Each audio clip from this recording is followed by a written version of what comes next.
welcome to the Underdog Pick'em Show presented by LineStar. Alongside my co-host Tyler Wiemann, I am Shannon Sommerville, and we've got your top 5 NFL player picks for Week 9. The season is flying by, and if you don't have Underdog yet, go ahead and download it. Use the promo code LineStar when you do, so you can get a nice deposit match. Plus, you can also get 1 free month of the LineStar app, which is the app that we will be referring to throughout this video. It's what we use to help us find the best value on Underdog for all of those player projections that you're looking for. Check it out at LineStarApp.com. Last week, in Week 8, we were 3-2 on our picks, so looking to put together a nice winning entry here as we get.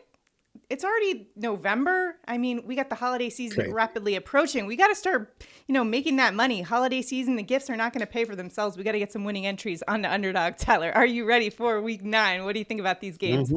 Let's go. All right, well, let's just get into it. And we're going to start things off in Atlanta with their running back, Bijan Robinson. And by the way, Tyler, I don't know if you've seen him make a cameo in the latest Outer Banks on Netflix. Not sure if you saw that, but hey, the movie star, we're rolling with him higher than 23.5 receiving yards. LineStar's projection is 29.4. Bijan averaging 30.5 receiving yards per game. He's been higher than that 23.5 mark in 5 of 8 games, and going up against the Dallas Cowboys, who, let's face it, their defense has been horrendous. They're allowing 39 receiving yards per game to the running back, and in fact ranked 31st in pass defense DVOA versus the running back. Now, they are getting Micah Parsons back in this one. However, when we're looking at the pace of this game, it's going to be a fast one. 51.5 is one of the highest game totals of the week. And when I look at this Atlanta offense, you got to get the ball to Bijan somehow. At the beginning of the season, before it even started, the coaches talked about how they wanted to get Bijan more involved in a similar role to CMC. Well, this is a game where they can absolutely do that. CMC has dominated the Cowboys. I think Bijan is in a situation where he can do the same, and I think Kirk Cousins finds him, in the air through this game. Just get him the ball wherever in space. He can do the rest. What do you think?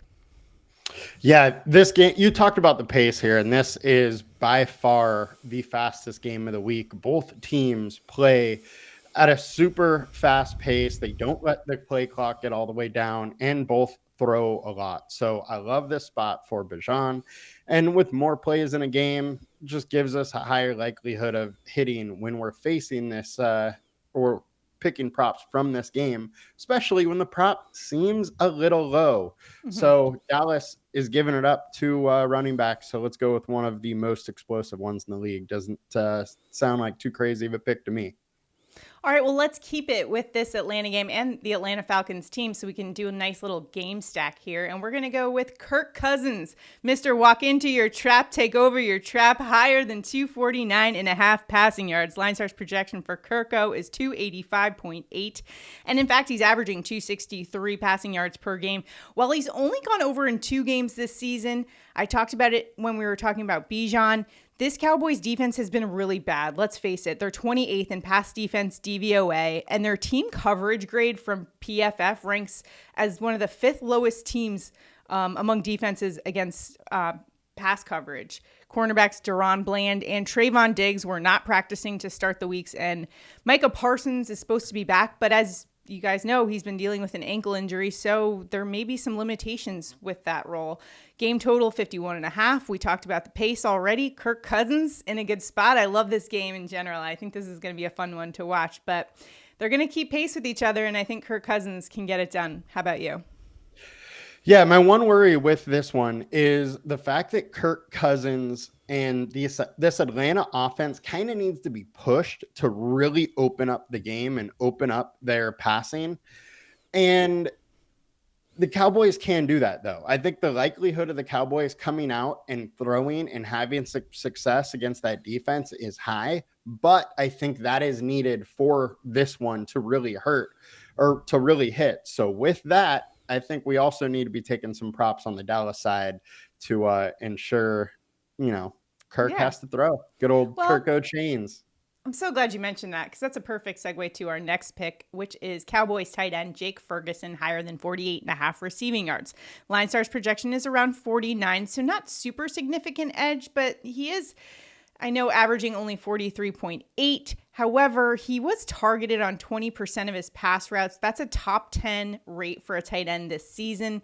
And I think he's just due for a big game here. And the Falcons have given up 7 passes for 180 yards and 2 touchdowns to tight ends over the last 2 weeks. Plus, you've got some Falcons linebackers that are a little bit banged up in this one. And I definitely think this is a situation where Jake Ferguson can take advantage of it. And listen, we know that the Dallas Cowboys offense is basically the CeeDee Lamb show, but the Atlanta secondary is pretty good, and they're going to know that coming into this one, which is why they're going to have to go to somebody other than CeeDee Lamb for this spot. What do you think?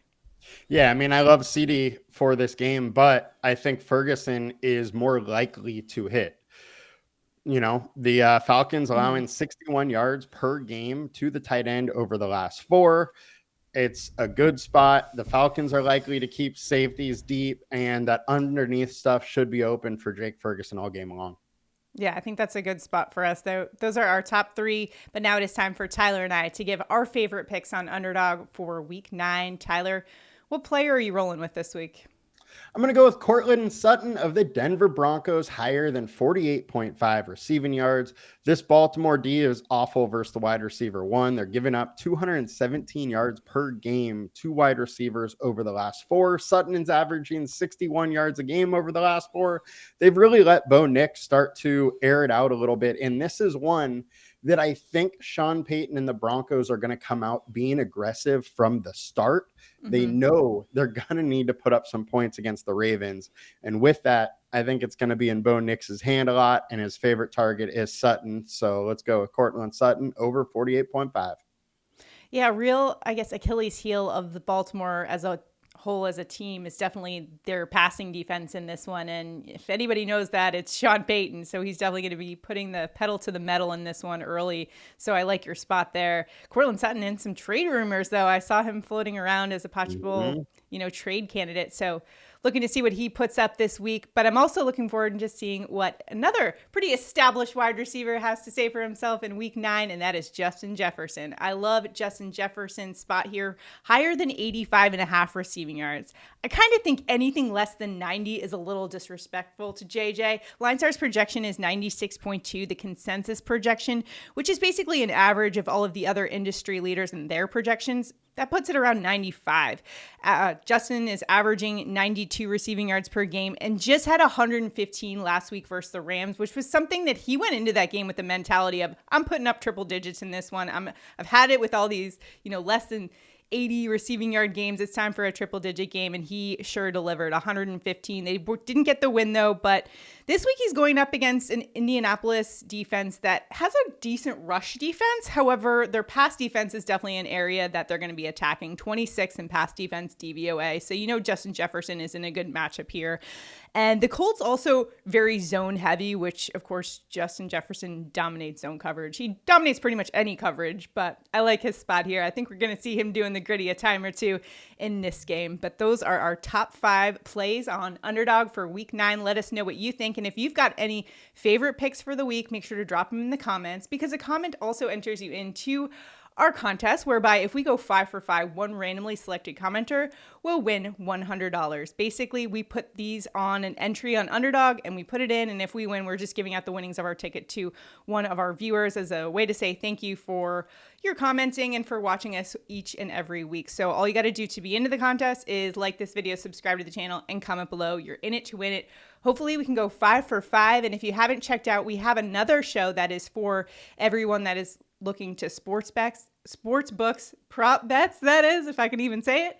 But that's also a great show, because last week we were 5-0 on those picks as well. So make sure you tune into that. And if you're playing daily fantasy, make sure to check out Tyler's breakdown as well. And even if you're prop betting, it's a good thing to check out, because he'll tell you which areas he's kind of trying to target. So it might be good for all you guys that they're playing in the prop bet market. All right, good luck in all of your Underdog entries for Week 9. Go out there, let's win some money. Good luck. We'll see you next time.